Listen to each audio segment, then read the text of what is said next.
All right, folks, it's Bass Action back in action here.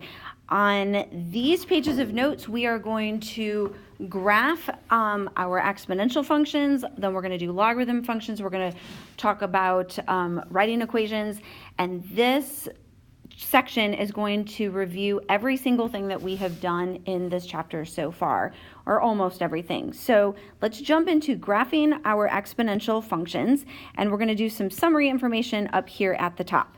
So if we have an exponential function that's been transformed, shifted, stretched in some way, it's going to look like this. What we're going to have is we're going to have a nice coefficient. We're going to have a rate. We would think of that as a common ratio. And then we'll have this HK that's going to help us identify our vertical and our horizontal shifts. So the thing that we want to think in our mind is that our exponential functions need to always have a horizontal asymptote. Okay, so it's always going to have a horizontal asymptote, and it's going to go through the point HK. Now, what we want to think about in terms of our exponential graphs is we will often hear some things about growth and decay on our exponential functions. Now, if this C value, this leading coefficient here, if this C value is a positive number, I'll talk in a moment what happens if it's negative, but if the C value is positive and this A value is more than 1, okay, we will call that graph a growth function.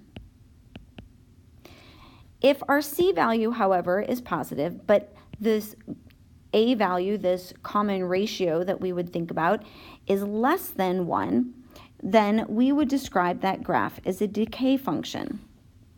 Now, what I want to point out here is that if this C value is negative, okay, thinking about our reflections, it means that that graph is going to be reflected either over, it's going to have some type of a reflection over the axes, and we don't then actually typically describe that function as growth or decay.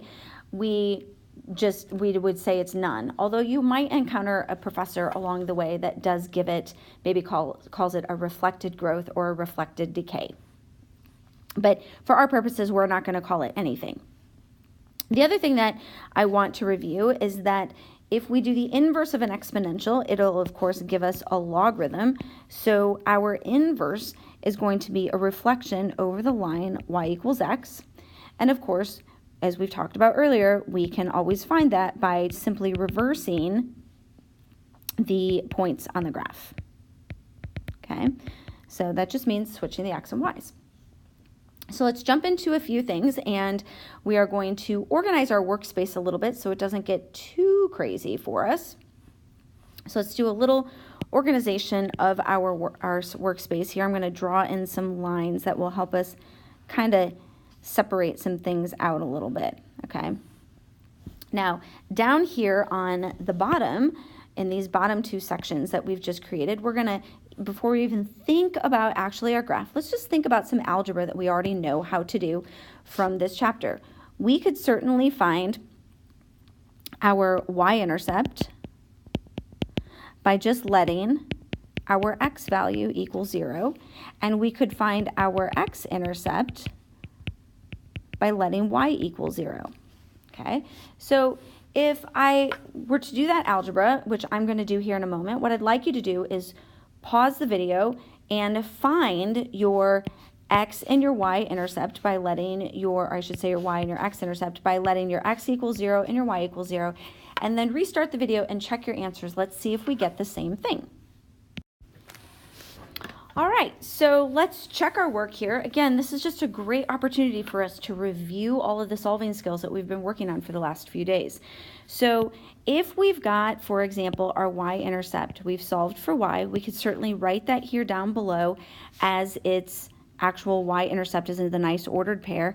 So I can write this in its exact form as 0, negative 70 over 9. Of course, when we graph it, we're going to use that decimal approximation. For the x-intercept, I can, of course, grab that from over here, but I'm going to write it in its exact form for its ordered pair. So I'm going to write 2 plus log base 3 of 4, comma 0. When I graph it, I'll use the decimal approximation. Now, the next thing that we can do without really even thinking about the graph, just things that we can calculate, we can think about creating a t-chart up here in this top space up here. So I'm going to make this t-chart. Okay. I want you to be thinking about all the things you can do even if you don't actually know how to graph. These are all things that we could calculate. What we want to think about when we are trying to create this t-chart is we want to really be focusing on this exponent here, this exponent of x minus 2.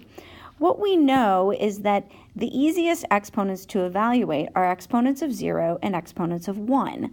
So if I'm going to think about, let's say, this right-hand side of my t-chart, what I would really like for this to ultimately look like would be able to evaluate 2 times, let's say, 3 to the 0 power minus an 8. Because, of course, if I could do that, I know 3 to the 0 is 1. So what I would really have here would be 2 minus 8, or I'd have a negative 6. I can do that. I don't even need a calculator. It would also be kind of convenient if I could do, let's say, 2 times 2 to the first power minus 8. Because, of course, 2 to the first power is just 2. Oh, I meant to write a 3 there, guys. Oh, caught myself. So 2 times 3 to the first. Sorry about that. So then, of course, I'd have 2 times 3 is 6, and 6 minus 8 is going to be a negative 2. So again, didn't even need a calculator. So what we really want to ask ourselves is, self, as we would say in class, how could I get my exponent to equal a 0? Or how could I get my exponent to equal a 1? Well, we have to come back here and look at what is our original exponent. And we're going to work backwards.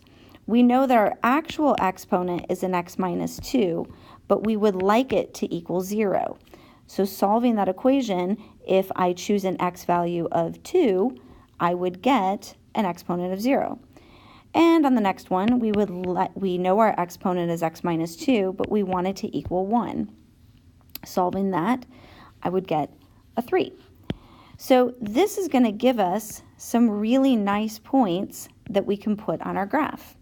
So let's go plot those points, and then we'll go back and we'll think about that vertical asymptote. So we've got the point 2, negative 6, and we have the point 3, negative 2. And then let's also go ahead and grab those x and y intercepts.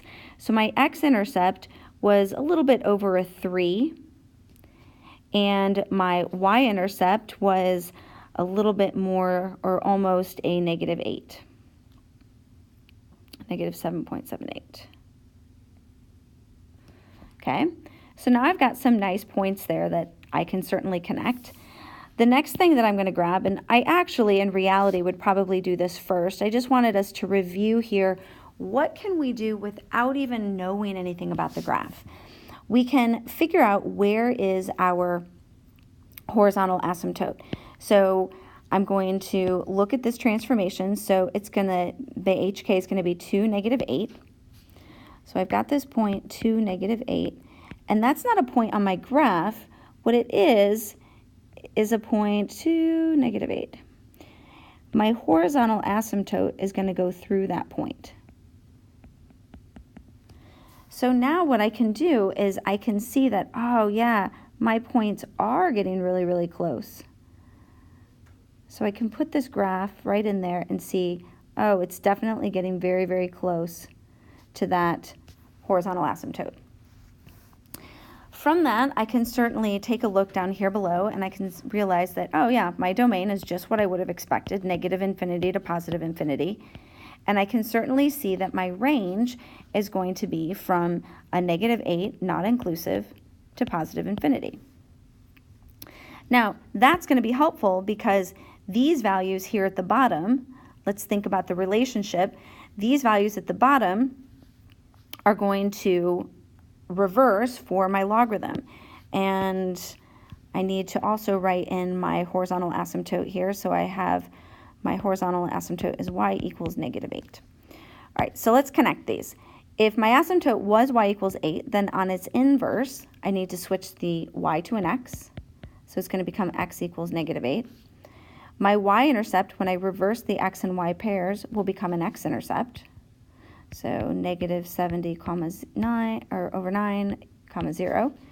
My x-intercept is going to become my y-intercept when I reverse those ordered pairs.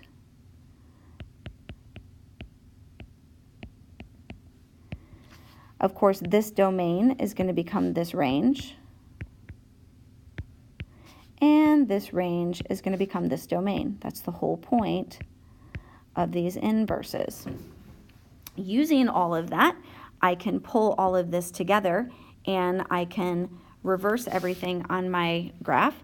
So what I would first want to do, because it's always just a good visual reminder, is I always like to draw in that identity line. Just helps me visually check my graph a little bit better. So what I'd like you to do is pause the video one more time, reverse all the ordered pairs that we have. Okay, reverse everything from your T-chart. You can use these points from down here to graph them, including your asymptote, and let's get that inverse.